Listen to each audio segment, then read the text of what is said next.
Hello, everybody. Welcome to the Data Doesn't Equal Outcomes podcast. Behavioral health and human service organizations have to demonstrate outcomes. They have to run programs that make people better and prove it. And so the mad scramble for data is well underway. But data is just numbers, outcomes are just results, and connecting the two is the work. So if it has to do with driving better results for clients using a data-driven approach, we're covering it here on Data Doesn't Equal Outcomes. I'm your host, Tristan Keelan, and today with me is Katie Miller. Katie is the Senior Coordinator of Clinical Services at CCNY and Pi Analytics. She's a licensed mental health counselor with history as Director of Trauma Counseling in a residential setting and is also a professor at Bryant Stratton in human services fields. Katie, nice to have you today. Thanks for joining. Thanks, Tristan. My pleasure.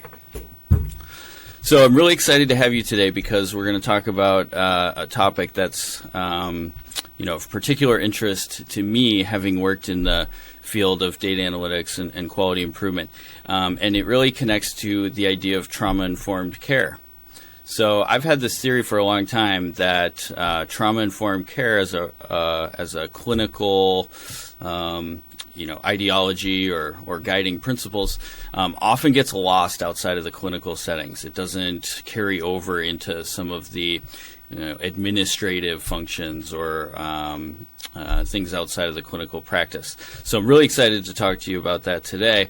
I was hoping to get us started, if you could just give the listeners kind of an overview of trauma-informed care, some of the key points, and what it is these agencies are really trying to accomplish when they implement this practice. Yeah, certainly. So it's been around for a long time. And the concept is pretty straightforward. Everybody has a story, right? Everybody's endured some level of trauma, and trauma is relative to the individual. So the concept is we are not judging an individual's trauma. We're just embracing it and recognizing that they have it. So we want to be sensitive to the fact that everybody can be triggered by something, and everybody is. And when you're working in the field and you're working with families that are known to have a traumatic background, it's a little bit easier because you have a piece of paper that says this is all their trauma, right? But when you're working in a setting like we do, I don't know what your trauma is, Sure. But we do know some universal things that trigger emotional trauma, like rejection or fear. We have generalities we understand can make people frightened. So in our environments, to try to be sensitive about that would be considered trauma-informed.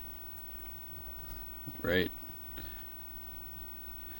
So as an agency, what do agencies look for when they say, okay, we're going to have a trauma-informed care culture? It seems like in a clinical setting, it's a bit easier to see that connection, right? I may not know your trauma, but I know that it's there, but I don't even need to know necessarily what happened or to what degrees. I just come with that mindset, right, that I know it's there, watching out for these kind of triggers. What does it mean to be a trauma-informed agency? I think, first of all, you need a trauma-informed leader because it trickles down, right? Yeah. So let's say you have a trauma-informed leader. What are they modeling? What are they showing? So immediately when you sit with someone, you're seeing them as a human being and you're approaching them with empathy right away. Right. We are not coming at each other with a mindset of a deficit. We're not looking at, I'm not looking at you as a coworker and going over the things or judgments that I might have. My goal as a trauma-informed person in an agency is to see each individual as the unique person they are, with sensitivity and empathy and connectivity, really. I mean, to make it as simple as possible, Yeah, so to kind of take it away from the practitioner-client or patient relationship, and it's really about employee-to-employee interactions and applying that, to the peer level and not just to, those who you're serving. Right? Yeah, and it's so funny because we have all these terms, right? Person-centered care, trauma-informed care. It's really just being a good person. It's being a kind right. and empathic person And I'm not going to sit here and talk about really upsetting things because it entertains me, because I'm looking at the people around me and taking into consideration that might be hard to hear, That's really Right. Yeah, I think, what I want to talk about is data and analytics. And as we sort of transition into that, I think it's not that people are bad people. Right. It's sometimes there can be a lack of understanding, or at least a lack of awareness at the front of your mind, what somebody else might be going through. So trying to be cognizant of that. So you mentioned that there's universal generalities that trigger trauma in people, and a couple you mentioned were rejection and fear. And if those two words don't go with data, I don't know what else does. Right. So what goes through sort of the clinical mind when you start talking about data and outcomes from the lens of trauma and those general triggers? Right.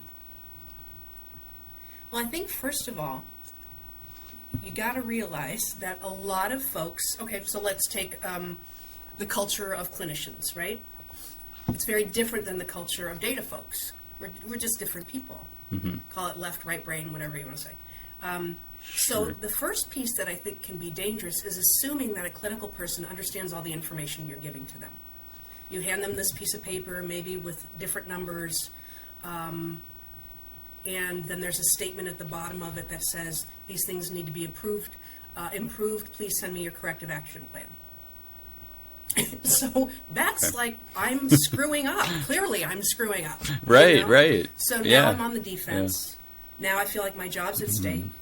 Now I feel like I'm doing bad work. I don't understand what you've just given me, other than it's telling me I need to get better. Right?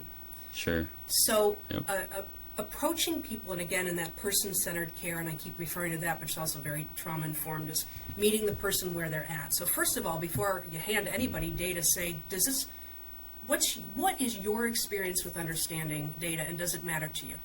Mm-hmm. And give them the opportunity to be honest with you about where they're at in regard to understanding things, and bringing it to them. Go ahead. Yeah, it gives you kind of, you need to ask them where you should start, right? Because different people are at different levels. I use the analogy, are we at the place where I need to show you how to click a mouse, Yeah. Or are you at the place where you're already inside Windows Explorer searching for a file? Just tell me, and I can go either way. I can meet you either place. Mm-hmm. Yeah, so getting like a good, honest assessment before you try to, dive in, and then adjust you got to start as far back as the furthest back person on the team is. Absolutely. And make sure everybody's caught up, right? So, we talked about clinical setting, and, there's this idea that data can be triggering, but there's also, project teams, especially in large agencies all the time. We're doing a quality improvement project.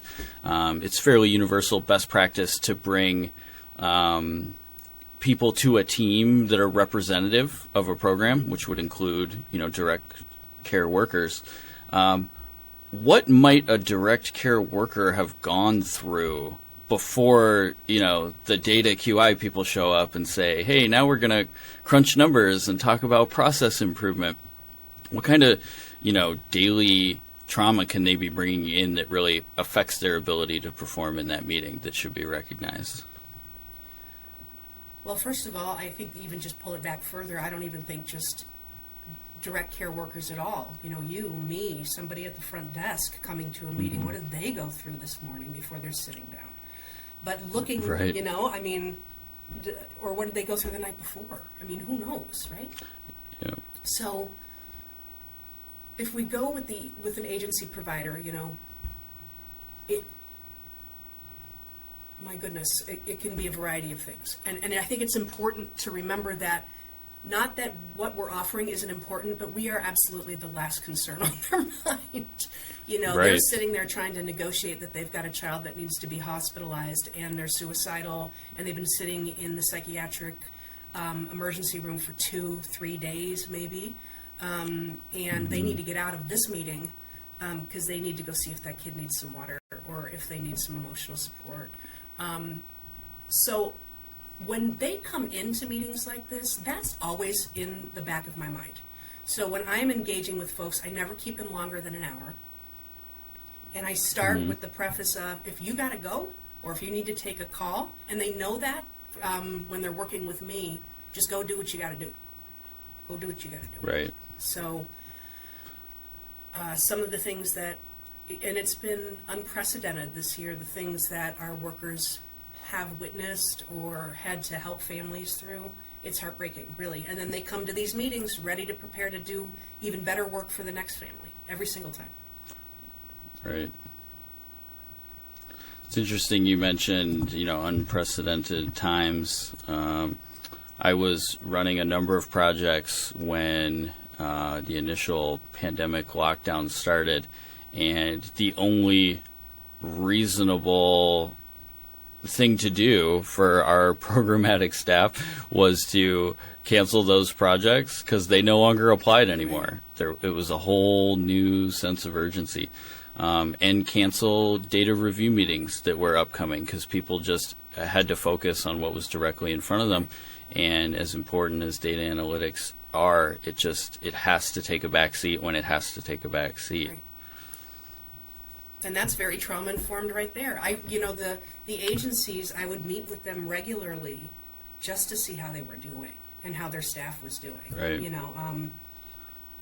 Because they needed that. Yeah, a lot of it seems to be that acknowledgement goes a long way, right?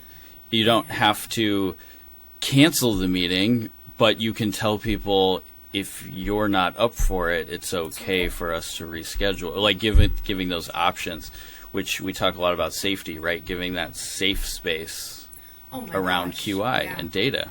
You know what? And that's universal, Tristan. I mean, if you can create emotional safety for someone, all kinds of wonderful things happen. And some people are more challenging than others, but it's consistency, it's a no judgment zone, it's being collaborative and equal and eliminating that power differential. CCNY sometimes can be confusing for the agencies we work with in regard to what role we play, because we're kind of in between the county, we're not quite an agency, and so new staff come in a little afraid of us sometimes. So you got to work out that power differential and say, hey, I'm totally here to just help you. I'm not here to get you in trouble or anything. Yeah. So another area that I've encountered is, and I don't want to pick on any brands or technology in particular, but technology in the human services space has, the dollars aren't there, and it's been somewhat underfunded, and that's not anybody's fault. The dollars are what they are, and so the tech providers are doing what they can do. But a lot of times people are working with systems that just sort of don't seem to deliver when it's time to deliver. My numbers are due today, but I can't log in. Right. The data and QI folks see that as a technology issue, and people who don't live and breathe that see that as a traumatic interruption. Like you mentioned, I love that you talked about fear. Fear. It is. It really I'm not getting my work done. It's not in on time. We have these metrics I have to meet. What happens if I don't meet them? And really, we got to get to the core of the fear. The fear is, if I don't do this, I lose my job. If I lose my job, I lose my money. I lose my house. Whatever. So we got to calm that down, and the only way you can do that is give them a little window to what happens with that data, and really not, what's really happening with it. And then that's one of the first things I say is the county's not going through every single piece of your data and going, Tristan, you're busted, you're fired. I mean, that's not what's happening. Right. So I like that idea of, it's very much, you get in that rabbit hole, right? It starts with, I can't get to my data, and then the next thing you know, you're further away from getting your data because you're worried about I'm going to lose my job, I'm going to lose my house, right? Like that spiral. Totally. What can what can data analysts and QI professionals do long term? So not just like, okay, the meeting's coming up, I recognize you might have trauma. How can we institutionalize the idea that the next time that person's running into that, they're not afraid? Right. Because they understand that their agency's culture has told them, I don't have to be afraid if I'm not going to have this. Right. I know what to do. I know who to talk to. How do you how can an agency really make that the culture instead of a data fear culture? Great question. And I do this a lot because when I'm training new people, I try to implant these safety ideas so they don't even hit that fear place, right? So if you can't get, now we say data, right? The folks I work with, it's primarily like their progress notes or their plan of care, and they have a time frame, and it's got to be in a certain time, and now their progress notes are late because they can't log in. And prior to using the system we have now, we had a EHR debacle, and it was terrible. And these poor people were so frightened, and I just kept looking at them, telling them, you guys, it's a computer system. It's okay. Write it on paper, whatever. But now that we have something that's more functional, for example, one of the biggest challenges for our agencies is the county asks that once the referral comes in for a family, that you meet with them within 3 days, a face-to-face meeting. Now people are like, what if I get the referral on a Friday? Does that mean it's weekend days and all that stuff, right?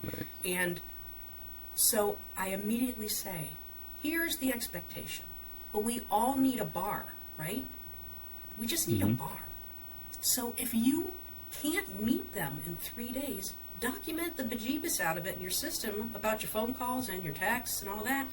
And then I give them transparency. And I tell them when the county is looking at a record because a case is kind of blowing up, if they see all your attempts and your due diligence, that's it. That's all we need. We just are all taking care of these families. And also our staff find a lot of comfort when I am confidently able to say that all of their supervisors and our stakeholders in the county, these are people who were in the field. These are not just admin people. These are people who get it. And so when I set that tone as well, you can almost see people kind of, oh, really? Our commissioner was in the, wow. And our wow, she did what? And so, and that they have amazing supervisors. So I do a lot of that kind of stuff to normalize the dynamic and realize nobody's really caring about whether or not you get it in there for 3 days. If you're ignoring your family and you're not calling them, that's the problem. Right. There's an intention behind the metric, and you can serve that intention and miss the metric. Those two things can happen at the same time, right? Yeah.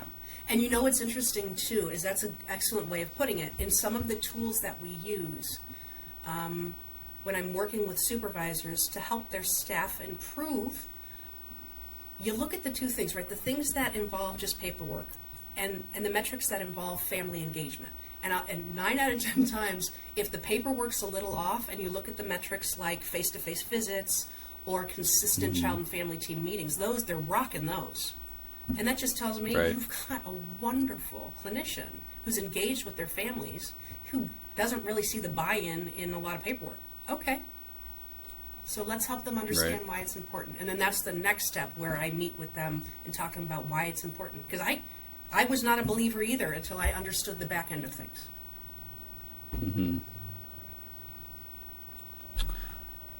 So supervision. I think this is an important piece of this puzzle,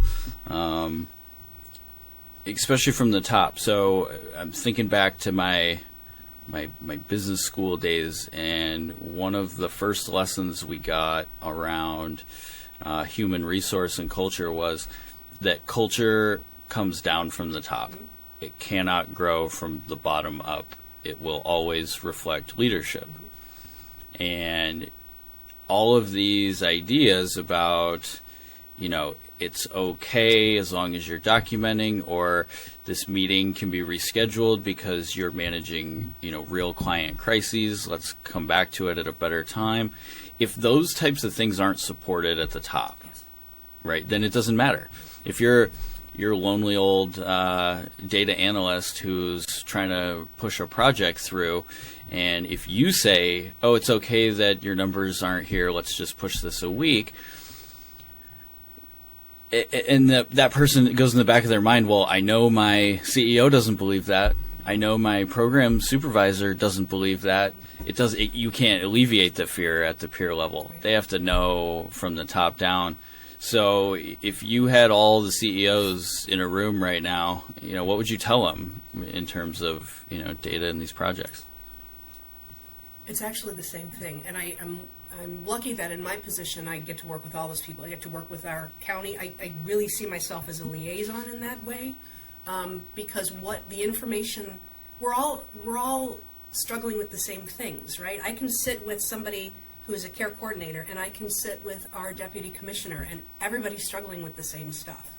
But we have this concept in our head that the county's way up here, and maybe Katie's somewhere up here, and so I guess I normalize it, and I know that I have, what I'm saying is truth because I see it. From somebody from the county goes, oh my gosh, Katie, this case looks like a nightmare. What's happening? And I'm like, just give me a second. Let me give him a call and see what's going on. And I can say that confidently, and then I can go, those leaders come to me, and and they say to themselves, well, we're not making these metrics meet. We're not at 85%. I said, well, just neither is the entire system of care. These are people. These are people. Yep. This is behavior. And one of our evaluators here, we were having a conversation once. She says, what's maddening to me is that behavioral health analytics, there's nothing, it's not math. There is no 2 + 2 = 4. There's so many variables. Right. And so for her, that's maddening. For me, it's why I love it. Because I can look at the color blue, and you can look at the color blue, and our interpretation of that's going to be totally different. Or maybe the same, depending on the day. So I use that a lot with our CEOs and our higher-ups and say, the expectations are, let's get it around this area, because we know from research, if we get into our families and see them right away, they're going to be more likely to engage with us than if we sit on it a little bit. That's it. That's the only reason. Right. And why do I get this plan of care done in 30 days? Because research says if you don't have something to hand somebody in a month, you're going to lose them. You got to keep it. That's all. That's the only reason. And then we got to hand that stuff to get some money, and that gets the money in so we can help more people.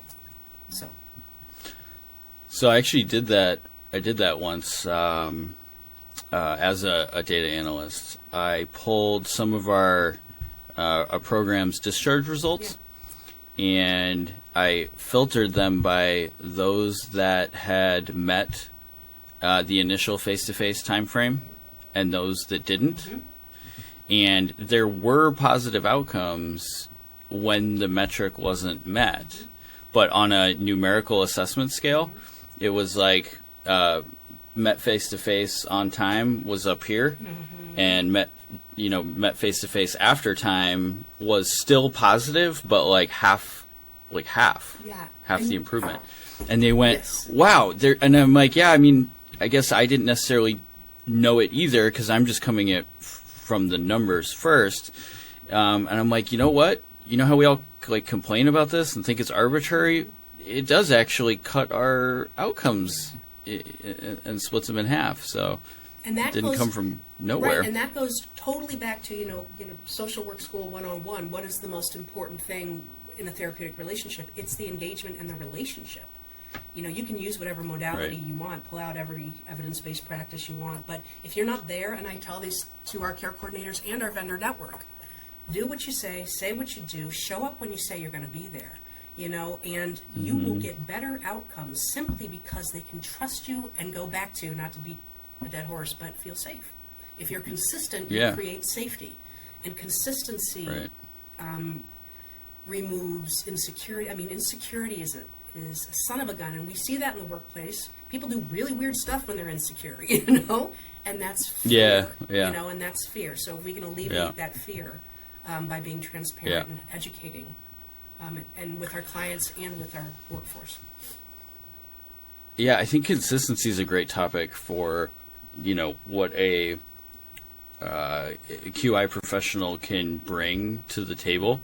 If you make a habit of sending out reminder emails, let's say, hey, we meet every quarter to discuss our data, and use for 3 consecutive quarters, you've sent out team reminders, reminding everybody that our meeting's next week, cross your I's, dot your T's between now and then. And, if you do that consistently and then you don't, right, you create an uncertainty. Or if you send that the day before and they say, oh, I used to get a week, you always had the week, but I am the one that changed the cadence on you. And so I think whatever your communication is, whatever your formats are, staying as consistent as possible so that you remove the unknown. Absolutely. Right? If you're showing up for QI work, you know what to expect, and you can't build that on day one. No. If you're starting. You need to just, and it doesn't mean you can't adjust, but being as consistent as possible really brings it to where that next time won't be triggering, because they know enough what to expect. Yeah. Right. We like to know what to expect. That whole concept of people thrive in structure. People are like, what does that even mean? Mm-hmm. So take the concept of the word structure out of it and say people thrive when they know what to expect. When people know what to expect, then we can do crazy, innovative things when we know what to expect. Right. And I think I'm writing that down. I like that. I think it's one of the largest barriers, I believe, because there's this concept, right? Be free, fly free, do whatever you want to do, and there's this balance of as a leader, since we're talking about leadership, there's this balance between creating enough structure that you feel that you can express yourself, but being consistent so you know what might happen if you do it wrong. If you know, right. Are you going to be mad at me if it's like children. I was in children's mental health primarily for years, and I know if I do this, this, and this person's going to get mad at me, or this person is going to celebrate me. So that means I have this area to work with because I know what to expect. But if you're inconsistent in your expectations and your responses, that creates uncertainty, fear, insecurity. Mm-hmm. Yeah. It makes people do weird so there's stuff. Right. There's consistency and there's expectation in process. And then there's a book that I read by Gilbert Eichenblum called People Skills for Analytical Thinkers. And he talks about human behavior in terms of, he talks about it like algorithms. He says individuals have algorithms. Yes. And if you get to know somebody's algorithm, then you can still be consistent, but kind of roll towards them instead of roll away from them, right? Like, hey, what were we talking about earlier? The email that says, I need your numbers and I need them right away. And to the data folks, that's just work. That's another cog, and we need to correct this. We have to work on these records or whatever. But to the receiving person, that's, I'm dealing with heavy stuff and you just tagged me with, busy work, or I don't have time for this right now. Right. And so if you can catch that and roll towards, hey, do you have time to update these? When do you think you could have these updated so that I can, work with you? And, I think that's another, getting to know who you're working with. Right. And that's the concept of, person-centered care really is approaching you where you're at. If I know that sets you off, then I'm going to come at you at a different, in a different way. And also, I think the other piece, Tristan, that's so important is people need to know why. So, data folks, sometimes we just say, I need you to do this thing, but we don't talk about why. Right. I do a lot of explaining to people the journey of how things happen and why it's important. And one of the things we've really had to be convincing, I guess, about is we have these measurement tools that come from the National Wraparound Institute called the team observation measure or the document review measure, and they are tedious. You have to have somebody come and observe your work, so it's invasive. Families don't want that. And I remember being on the flip side of that and being a clinician, and it was like, well, this is silly, because all of a sudden the care coordinators were on their best behavior because now this data person was there. But nobody explained to them why it was important. Well, who cares? Where does this go? This is a huge waste of my time. So I spent a lot of time saying, we gather this information, and then it shows how wonderful Erie County is doing, and then we're a part of a bigger picture which shows how wonderful our wraparound initiative is, and then that puts us on a map to get all kinds of possible grant, things that are going to keep and prolong and sustain our programs. They're like, oh, so that's where it goes. Right. And I share with them, guys, we have a name for ourselves. When I trained in Brevard, Florida for National Wraparound Institute out there, or I'm sorry, not the National Wraparound Institute, a different name. But they knew all about Erie County, New York. They knew all about us because of the data that we had sent in. Everybody's privy to, and we do have a name for ourselves, that we were able to sustain our programs financially by being super creative. But I go on about that. But anyway, letting people know why.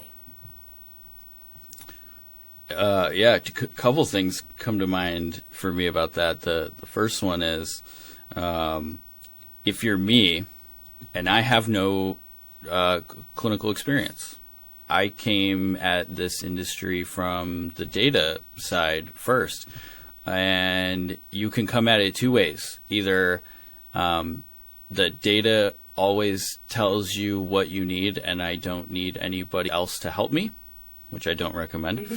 Or you can do all the math and do all the calculations and don't show it to somebody and say, here's what you've done, if you don't know.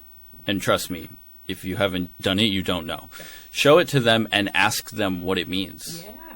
Help them with the calculation, right? Like, so here's the numerator, here's the denominator. I'm getting the data from when you do this entry in the system. And if you don't know that, you need to learn that too. How is the data being created? And then articulate to me what this means. And that's a great exercise in data literacy and helping clinical people start to talk your language. Yes. And reducing some of those fears. And I really enjoy that. I do that not only with our agencies, but I do that here with our evaluators. I've been here a long time, and we've gone through a variety of we had some people who were just, here's the numbers, here it is. And then I'd look at them and go, oh, no, you can't give those to people. This is not, first of all, they're not even putting things in the right place. So, so wait 1 second before you start sending these reports out. And now we've got wonderful people that say, Katie, there looks like there's a pattern here or something's going on and I don't understand. And is that a pattern? Or and then I talk to them about, well, there is a culture of fear going on right now because staff are afraid to use the word CPS. They're like, because these questions are always blank on this thing. I'm like, because they're afraid to answer it. And they're like, oh, so Katie, should we remove that question? Would it make it more accurate? I said, yeah, don't count that one this year. Right. But exactly what you're saying. Have a conversation. Find out what's going on. Yeah. Yeah, or I'd run some report refreshes and, something we're trying to improve on, right? Let's say it's a deficiency number. Lower's better, right? And you look at the graph and you're like, okay, we're swimming. Maybe sometimes we're headed in the right direction. And then you get to the most recent period and it plummets. Yeah. And you go, oh, wow, we did really good. Did you do really good, or are records missing? Like, what's more likely? And, ping somebody and ask that.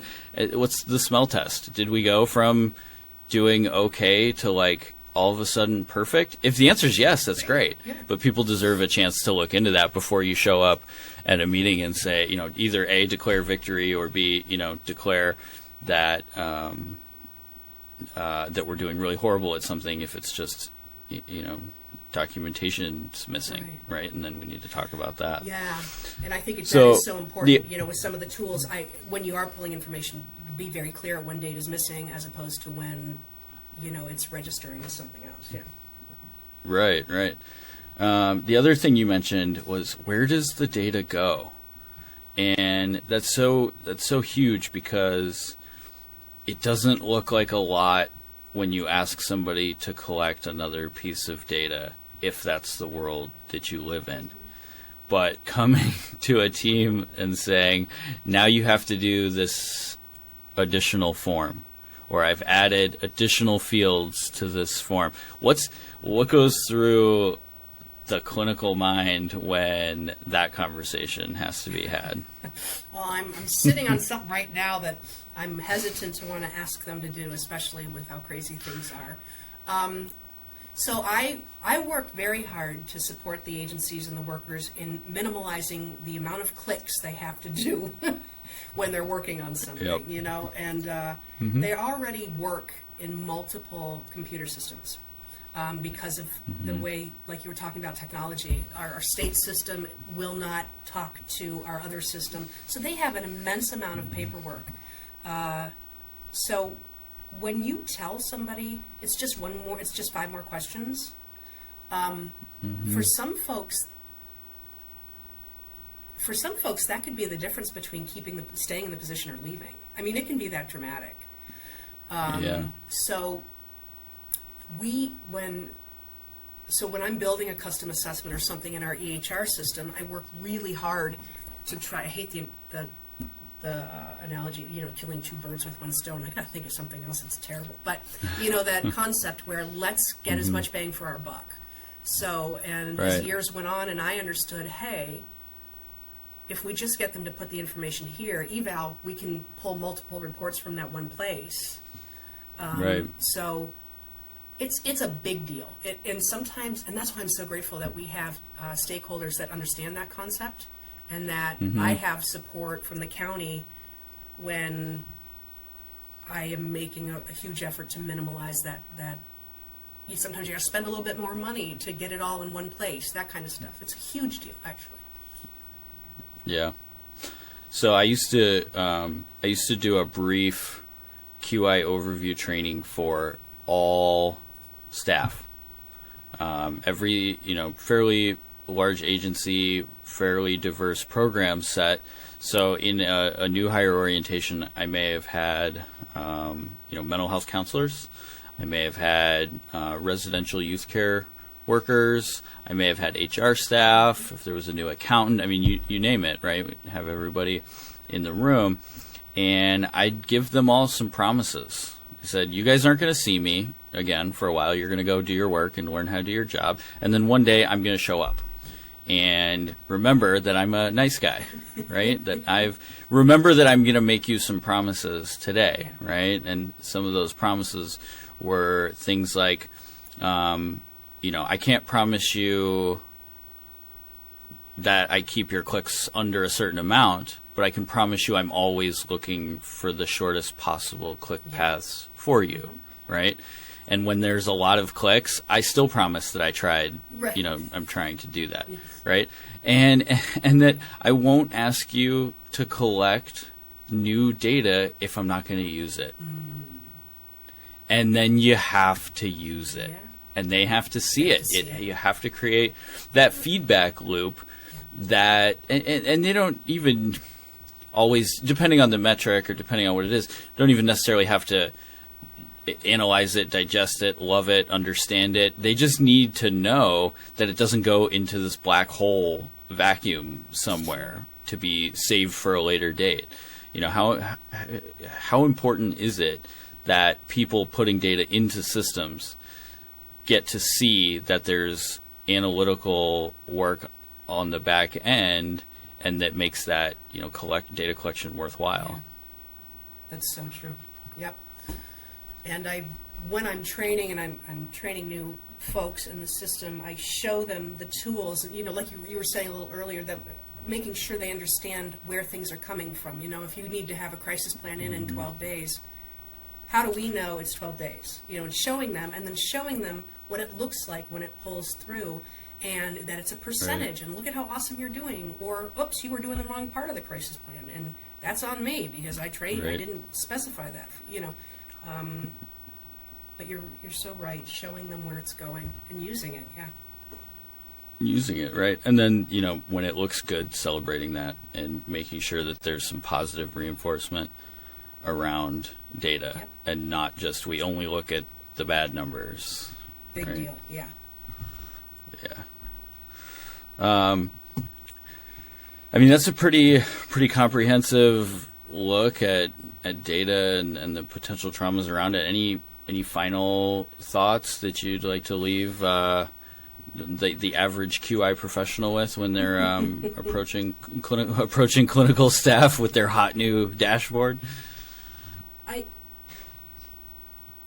I think to remember that it's their data, it's their work. Ooh. They're the expert in what they did, not you. You just know the numbers. So asking, why do you think this changed? And what was going on with you this month? And this was awesome, and then something happened here. It's their data. It's their journey. If I'm looking at the last quarter of your work, there's a trend there that's also reflective of what they went through that year as a person. And I think that's important to remember. That's an excellent parting thought. It's their data; it's not yours. So, with that, we will wrap up today's session. I want to give a big thank you again to Katie Miller, Senior Coordinator of Clinical Services at CCNY. It's been a pleasure having you, Katie. Tristan. Very, very enjoyable as well. Thank you. Thanks. And so we'll leave you with that today. Thanks again. You've been listening to the Data Doesn't Equal Outcomes podcast, sponsored by CCNY and Pi Analytics. Thanks.